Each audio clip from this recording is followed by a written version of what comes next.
Hola de nuevo, exploradores de la mente, en Descifrando la Psique. En nuestro capítulo anterior, comenzamos nuestro viaje al trastorno del espectro autista, estableciéndolo como una neurodivergencia que reconfigura la percepción y la interacción social. Hoy, profundizaremos en la historia y la ciencia que definieron esta condición. Este video es esencial para entender las raíces del diagnóstico moderno. Exploraremos cómo los trabajos de Leo Kanner y Hans Asperger definieron por primera vez los dos extremos de este espectro y por qué el concepto de la madre refrigerador fue una teoría dañina y completamente refutada. También analizaremos los criterios diagnósticos clave del DSM-5. Entenderemos qué implica la conectividad atípica en el cerebro autista y revisaremos los niveles de apoyo que ahora utiliza la ciencia para medir la severidad de la condición. Prepárense para conocer a los pioneros que nos ayudaron a comprender cómo es vivir en un mundo con un cableado diferente. Comencemos. El autismo es un trastorno del neurodesarrollo que impacta principalmente la comunicación, la interacción social y se caracteriza por patrones de comportamiento, intereses o actividades restringidos y repetitivos. Originalmente, el autismo se dividía en subtipos: autismo clásico, síndrome de Asperger, trastorno desintegrativo infantil. Con la publicación del DSM-5, Manual Diagnóstico y Estadístico de los Trastornos Mentales, estos diagnósticos se fusionaron en un solo paraguas: el trastorno del espectro autista. Esto reconoce que los síntomas existen en un continuo o espectro de severidad. El diagnóstico de TEA requiere la presencia de déficits en dos áreas centrales. Déficits persistentes en la comunicación e interacción social. Esto incluye 3 puntos que deben estar presentes. Déficits en la reciprocidad socioemocional, dificultad para iniciar o responder a una interacción social, compartir intereses, o incapacidad para sostener una conversación bidireccional. Déficits en las conductas comunicativas no verbales, uso atípico del contacto visual, el lenguaje corporal, la comprensión y el uso de gestos, o falta de expresión facial. Déficits en el desarrollo, mantenimiento y comprensión de las relaciones. Dificultad para ajustar el comportamiento a diversos contextos sociales, para compartir el juego imaginativo o para hacer amigos. Patrones de comportamiento, intereses o actividades restringidos y repetitivos.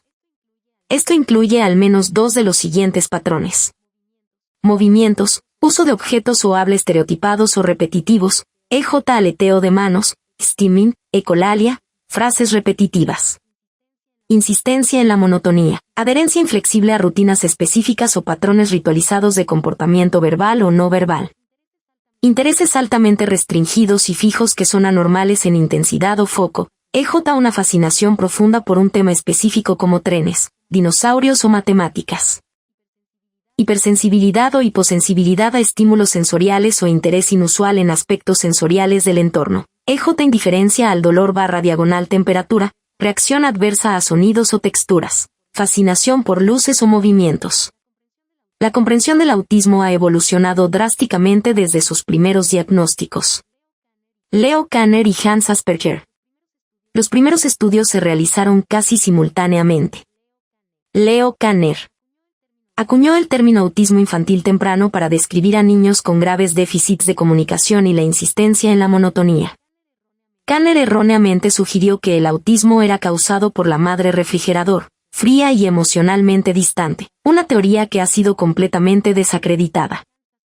Hans Asperger describió el síndrome de Asperger en niños con inteligencia y lenguaje bien desarrollados, pero con profundas dificultades sociales y profesores diminutos, intereses intensos. Su trabajo fue redescubierto en los años 90. Neurociencia moderna, conectividad atípica. La investigación actual rechaza las causas psicológicas y se centra en el cerebro. Teoría de la mente. Una hipótesis popular sostiene que las personas con TEA tienen un déficit en la teoría de la mente, es decir, dificultad para inferir los estados mentales, creencias, intenciones, sentimientos, de otras personas. Conectividad atípica. Los estudios de neuroimagen sugieren que los cerebros autistas pueden tener una conectividad atípica. A menudo hay hiperconectividad local, demasiadas conexiones fuertes en áreas cercanas, lo que facilita el procesamiento detallado y los intereses profundos, y hipoconectividad de largo alcance, pocas conexiones entre áreas distantes, lo que dificulta la integración de información compleja, como el contexto social. Antes de seguir, veamos un poquito más a fondo estos personajes esenciales.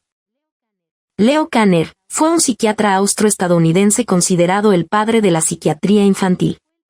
Fue el primer médico en el mundo en establecer un departamento de psiquiatría infantil en un hospital, Hospital Johns Hopkins, y, lo más importante, el primero en describir y nombrar el síndrome que hoy conocemos como autismo. Contexto: Kanner emigró de Austria a Estados Unidos en 1924, estableciéndose en Baltimore y ascendiendo hasta convertirse en profesor de psiquiatría infantil. Kanner estudió el autismo utilizando una metodología clínica y observacional profunda, lo que era típico de la psiquiatría de su época. Observación clínica detallada. Kanner basó su trabajo en el estudio de casos individuales, recopilando historiales clínicos minuciosos, observando el comportamiento de los niños y entrevistando a sus padres. Búsqueda. Buscaba identificar un patrón de comportamiento único en un pequeño grupo de niños que, aunque no mostraban signos de psicosis o deficiencia intelectual severa, exhibían problemas de socialización y comunicación que no encajaban en ninguna categoría diagnóstica conocida. El descubrimiento clave de Kanner se formalizó en su artículo de 1943, Autistic Disturbances of Affective Contact, Trastornos autísticos del contacto afectivo, publicado en The Nervous Child.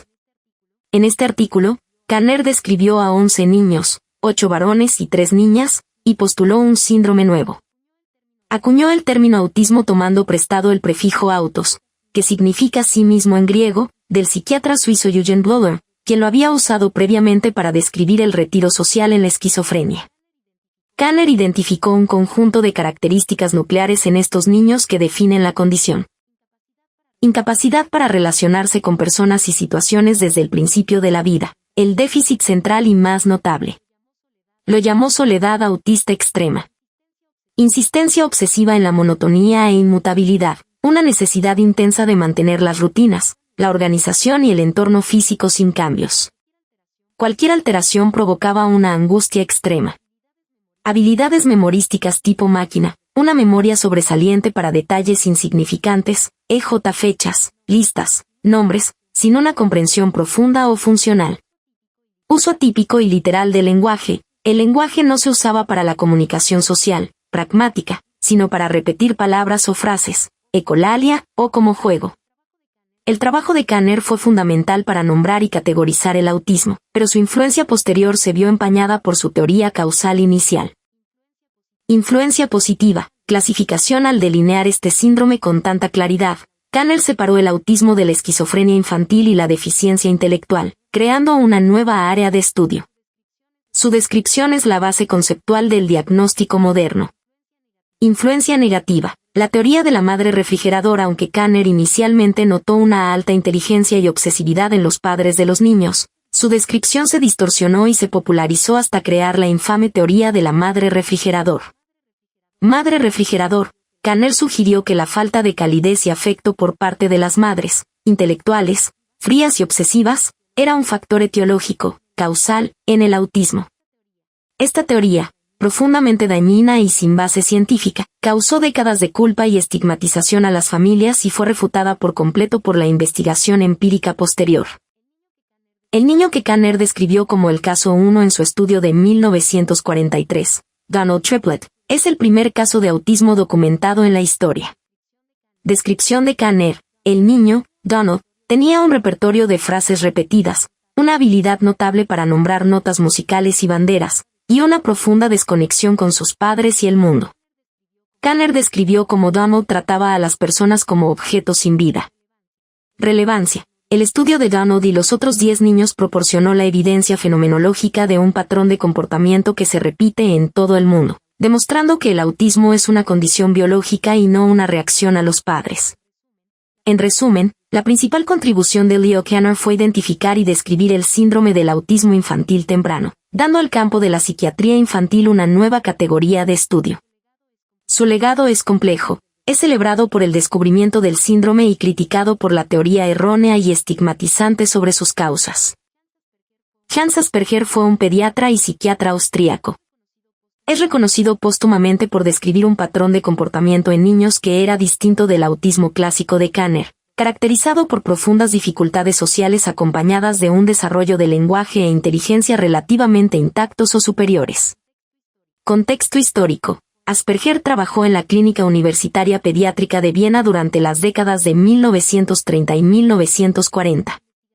Su investigación fue publicada originalmente en alemán en 1944, en medio de la Segunda Guerra Mundial, y quedó en gran parte desconocida para la psiquiatría de habla inglesa durante casi 40 años. Asperger utilizó un método de observación clínica longitudinal, estudio a largo plazo, con sus jóvenes pacientes. Observación clínica detallada, al igual que Kanner, se basó en el estudio de casos individuales y la observación directa del comportamiento de los niños en su clínica. Búsqueda. Buscaba un patrón que, aunque compartía la soledad y la dificultad social del autismo de Kanner, se diferenciaba en el pronóstico lingüístico y cognitivo. El descubrimiento clave de Asperger se publicó en su artículo La psicopatía autista en la infancia en 1944. Asperger describió a 4 niños varones con un patrón de comportamiento distintivo, al que denominó psicopatía autista, usando el término psicopatía en el sentido de la época, para referirse a anormalidades de la personalidad, no criminalidad. Identificó un conjunto de características nucleares que contrastaban con el autismo de Kanner. Inteligencia normal o alta. Los niños mostraban habilidades cognitivas generales normales o incluso superiores. Lenguaje temprano. El desarrollo del lenguaje no estaba significativamente retrasado. De hecho, a menudo mostraban un lenguaje inusual o muy formal, vocabulario avanzado o pedante. Intereses intensos y altamente restringidos, una absorción extrema en un tema específico, trenes, mapas, física, que Asperger describió como una habilidad para ser pequeños profesores, little professors. Torpeza social y motora, dificultad marcada con las habilidades sociales, no entender las normas no escritas, falta de reciprocidad y, con frecuencia, una coordinación física y motora pobre. Dificultad para las habilidades no verbales, no lograban integrar la comunicación verbal con el lenguaje corporal, la expresión facial o el contacto visual. El trabajo de Asperger permaneció ignorado en gran parte de Occidente hasta 1981, cuando la psiquiatra británica Lorna Wayne tradujo y publicó su artículo. Reconocimiento. Wayne popularizó el síndrome de Asperger, reconociendo su importancia para el diagnóstico de niños que eran demasiado funcionales para el autismo clásico de Kanner. Esto ayudó a expandir la comprensión del autismo como un espectro. Impacto en el DSM. El síndrome de Asperger se incluyó como una categoría separada en el DSM-4. Fusión en el DSM-5. En 2013, el DSM-5 fusionó el síndrome de Asperger y el autismo de Kanner en el único diagnóstico de trastorno del espectro autista, TEA, con niveles de severidad. Recientes investigaciones históricas han revelado el complicado pasado de Asperger. Colaboración con el régimen nazi. El estudio de la historiadora Edith Schaeffer reveló que Asperger, aunque se le atribuye haber intentado proteger a algunos de sus pacientes, también colaboró con el régimen nazi al enviar a niños con discapacidades severas, y a menudo autismo, a la clínica Ames-Piegelgrund, un centro vinculado al programa de eutanasia infantil, Action T4. Efecto en el legado. Esta controversia ha llevado a un debate ético sobre si el epónimo síndrome de Asperger debería seguir utilizándose, prefiriéndose cada vez más el término neutro trastorno del espectro autista. En resumen, Hans Asperger describió la forma de autismo de alto funcionamiento o cognitivamente hábil, centrando el foco no solo en el aislamiento, sino en la dicotomía entre la habilidad cognitiva y la discapacidad social. Su trabajo fue clave para la comprensión del autismo como un espectro, aunque su legado está marcado por la controversia histórica. El autismo no solo afecta la esfera social, reconfigura el procesamiento de la información.